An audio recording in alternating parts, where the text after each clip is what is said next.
under fire. I was shocked that a judge would go behind my back and make these allegations that she knows nothing about. A Texas judge sentences a rapist to 45 days in jail because of the victim's promiscuous past. Judge Janine Howard publicly implied the 14-year-old victim was promiscuous and not the victim she claimed to be. And there's the quote that's outraged so many on Twitter and beyond. Again, here are the facts. 18-year-old admits to raping 14-year-old. What's judge do? Sentences him to 45 days, 5 years probation, then seems to take aim at the victim. It's Judge Janine Howard saying she wasn't the victim she claimed to be. What about this sentence fired up so many of you? Joining us now, get a judge's take. Judge Alex Farrer. Judge, what's your take on the sentence?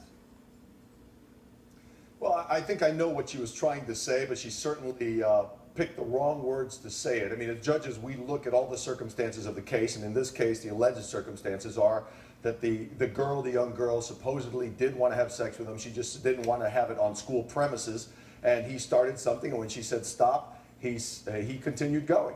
I think she was trying to highlight, look, this is not a typical rape situation. Well, I hate to say it, but rape is rape. When a girl says no, it's no. And I don't know how many times we have to say no means no before it sinks into people's heads. And it doesn't matter if she says no and you keep going.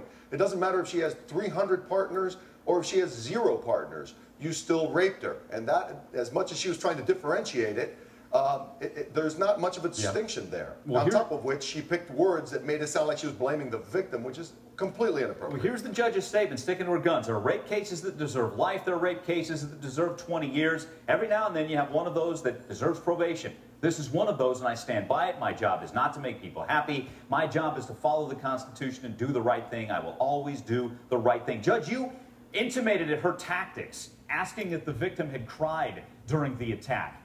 And talking about the victim's past lovers. What about that? How does that come in?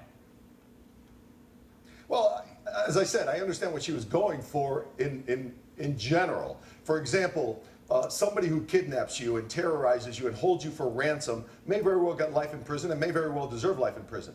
But you can have an 18-year-old boy who gets charged with kidnapping because he was not letting his girlfriend leave his apartment while he was begging her not to break up with him.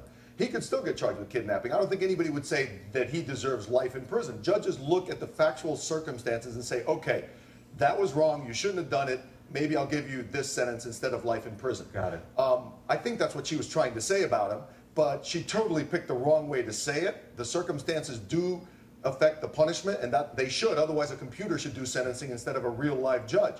But she totally blew how she explained it, and I can't imagine a situation where somebody who did continue having sex. Excuse me, Judge, I'm sorry. We're going to take calls on this. There it is. 1-877-TELL-HLN is the number. The judge get it wrong, call up.